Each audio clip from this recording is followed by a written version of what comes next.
Just a quick follow-up to the 1541 upgrade video where I put a Jiffy DOS and my kernel switcher SKS64.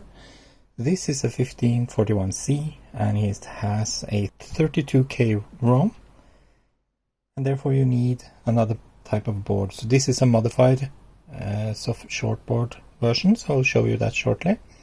Now the one I got from Retro Innovations, the rooms, didn't work for some reason.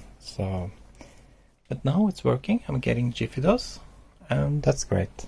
I know you're not supposed to turn it off while it's running, but if I do, it freezes. So I know what it is. It's this reset line is now dragging the whole reset line low because there's no power here. But why doesn't it do it if I remove this like this? Look, now it goes back again. So yeah, so I think I will move this point to another place. So because this 80Tiny in here on the underside has protection diodes, so I think that's what's going on there. But we don't need to feed reset directly from the C64. We can take it out from somewhere else. Yeah, so this is what I did. I took these two rooms in here. As you can see, it's the same rooms, but it didn't work. So for some reason in 1541C you can't have that as a second room. I've tried to switch the banks and everything and it doesn't work. So what I did was I went to Nightfall Crew and I downloaded the 1541C version, and that worked. I have no idea why. Maybe these two are swapped or something, I don't know. It's very strange. Right, so you have to remember that everything that comes in on the disk drive on this side has its own power supply, and the disk drive has its own power supply. So when this power goes down the disk drive, the 80Tiny which I have connected here will then have protection diodes which grounds or pull it to 0. So what do we need to do then? Or not just protection diodes, it tries to power up the device by the protection diodes. It's a bit... Anyway, so what I think I will do instead, I will connect the 80Tiny after the two inverters, so that will be on R13. So yeah, so there it should be fine. Now if I do that, I will not be able to... hold on, I will just look up 7406. Yeah, so 7406 is a open collector output, so that will be just perfect, because then it will only pull down, and that's what also the 80Tiny does. It never pulls up, it only pulls down, so they don't crash in any way. So we'll hook it up there, it should be fine. Yeah, so that solves that problem, I think. So what happened to the rooms? I have no idea. And I started measuring voltage here. I was seeing like, wow, I was seeing high voltages. The thing is that my meter here is on low battery. The reason why I started using the Unity model was because this true RMS meter was showing some problems. So suddenly it will only drop down to 0 volts. So I don't know what it is, but after swapping out the leads, it seems to be better. So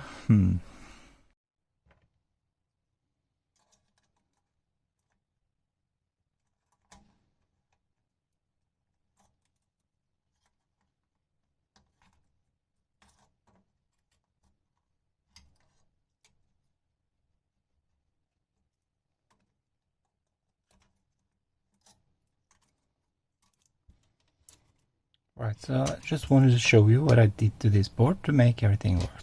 First I well, so this is the shortboard version. That means it has a, as you can see, it has as many pins here as it has here.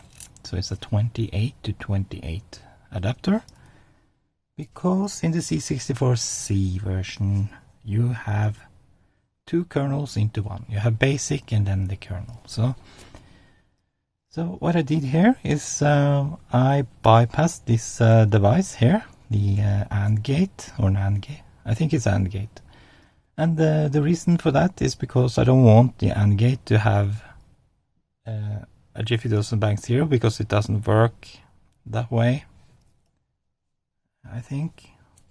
So what I did, I made a bypass. There's a wire going here, and I scratched it off and solder a link. Yeah, so A14 is here, just connected together with a solder blob, and here A15 actually. Now, what about A13? Well, if you're going to make a 16K bank, then you need A0 up to A13. But this board is actually an 8K switcher. So how do we fix that? Well, then we make the computer drive A13 instead. So therefore I have a little, so in there you can see a solder blob going from the EEPROM over to the pins, so the computer can drive it directly. Now that's all fine and dandy, and it's working also. So it's a bit of a bummer that this is a SMD board, but it was because of this NAND gate. Now I'm working on a version that still is an SMD version, but it's only for the LEDs. So I'm making a 1541 version here.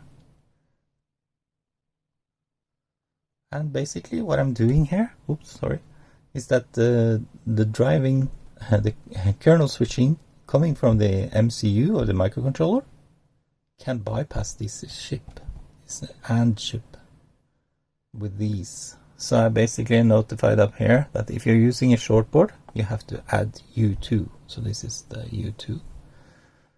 But if you are going to use this in a 1541C, then you close or you put solder on JP1, JP2 and JP4. So that's these two, such that you can switch banks with these two.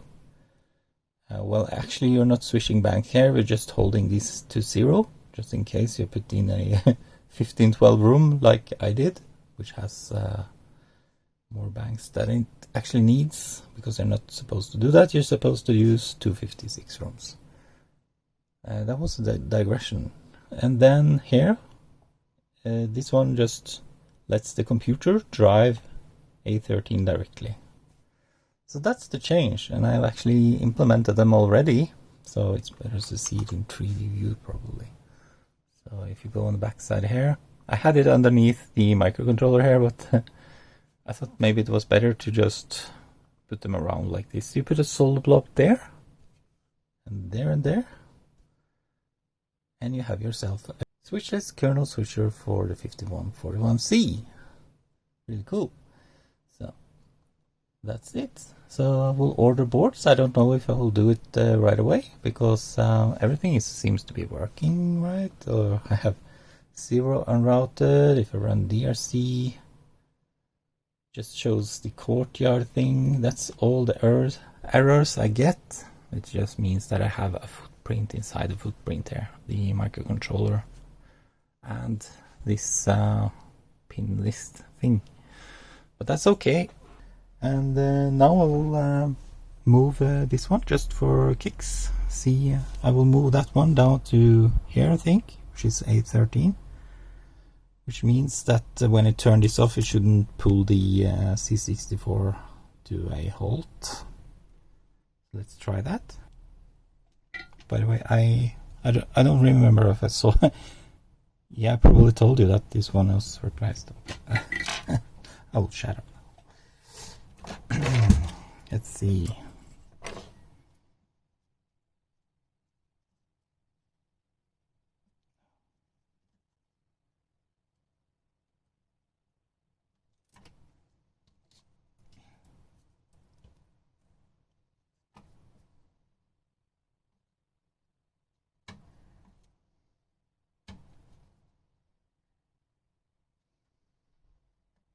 go.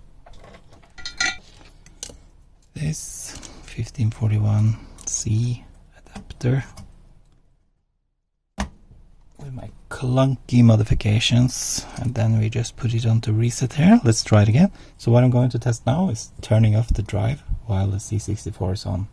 I know I'm not supposed to do it, but I want to see if it still works. And also I will see if the switching is still working. The serial data coming in from the C64. Okay, here goes nothing. See, we have GFDOS going on here. Drive runs and runs and runs. That's not a good sign. So let's try resetting it.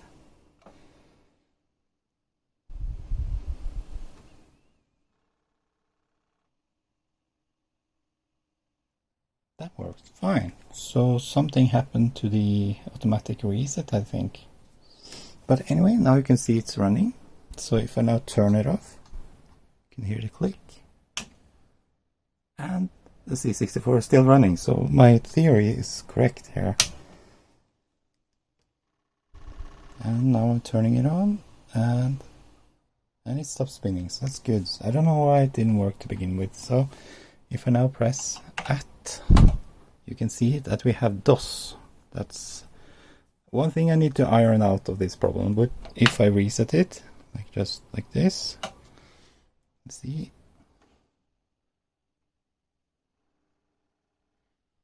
Okay, it's ready. Let's try now. Still have DOS. That's interesting.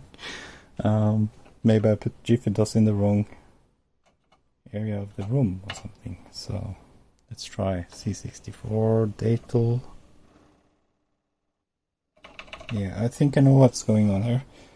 We are not getting any more data in here. So now it becomes very clear to me why this is not working at all. Take a look at this circuit here. So I connected reset here. Well, what's going on here? We have a large capacitor, a relatively large resistor. So this serial communication will be just drowned out or filtered out when it comes here. So this is like a when you turn on the power, the voltage over the capacitor is 0. So and since this one is connected to ground, then you have 0 here also. So slowly it will pull up, and therefore you have sort of a power on reset. What I can do here is maybe connect it on the other side of R12. I'll try that instead. Let's see. Okay guys, as you can see, I moved it to R12 down there, and the reason is I think if I had connected it up here, you can see there's a line going down to R13, and R13 is on the wrong side. So I think I'm on the right side now. Yeah, that will work, but we will also see if we can get a serial data. Okay, moments of truth. Well, it's not actually. We have to hold one hand here with a camera and power. So let's see. There you go. Probably didn't film that. So let's try turn it on. Goes to green, which is a bit backwards. Okay, it doesn't stop. Hold on. So maybe this connection here is not very good for power up reset or something. But now we're in GFDOS, so let's see. We are in GFDOS. Let's go to datal. Oh, there, and this one switches to green. That's good. And now try at again. Yeah, now it's working. Now we are getting serial data. So what I mean by serial data is that I can change this room here over to green, and this one turns to blue. Now the reason why these colors are wrong is because it's an RGB and we have GFDOS on bank 1, 16K bank one. And LEDs are directly connected and everything, so I can't really do anything about that. So what you can do if you use this in a 1541 is just swap green and blue. I think that will be better.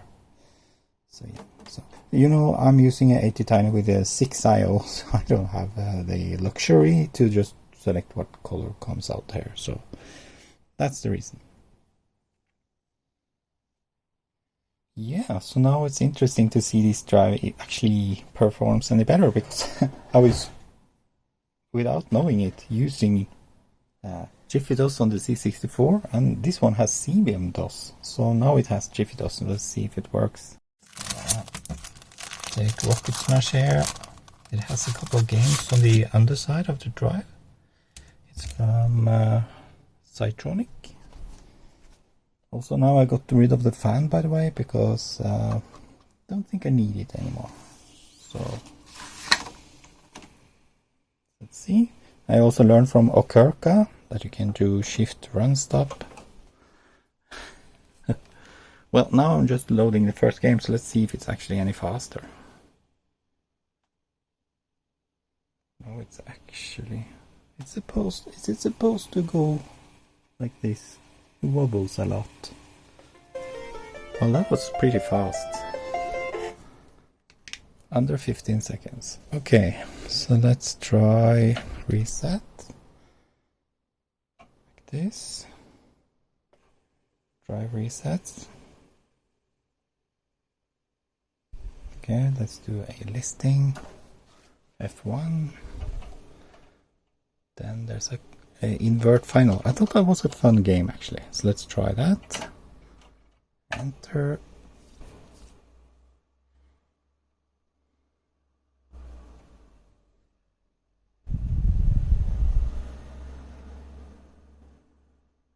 Taking a bit of time, but trust me, it's much slower with the other one. So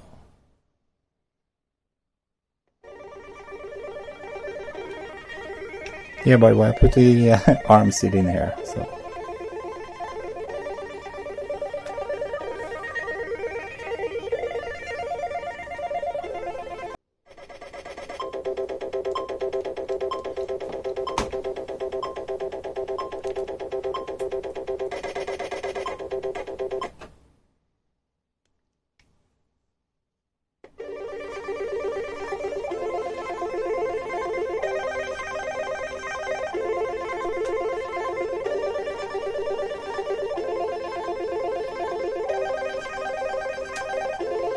good on you, Richard. Let's see. How many times we're going to press space? Okay, let me just find some joysticks and everything.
See, it's a bit difficult when it's not straightforward like that.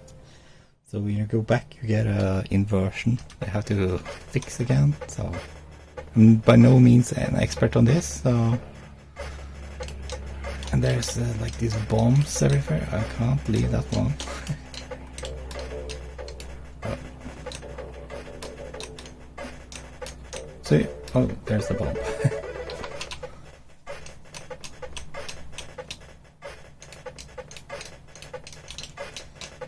Oh, I forgot to tell you, I inserted the upgraded ROM for the 1541C.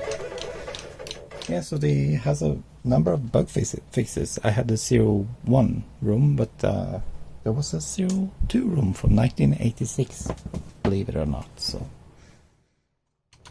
and also when you start the drive, it has this knocking sound. I can show you.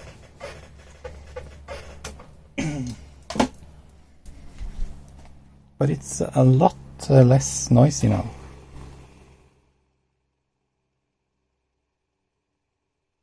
No, it's not actually doing it. Okay, it's because I'm in Jiffy DOS. Let's go to CBM DOS. Let's try that.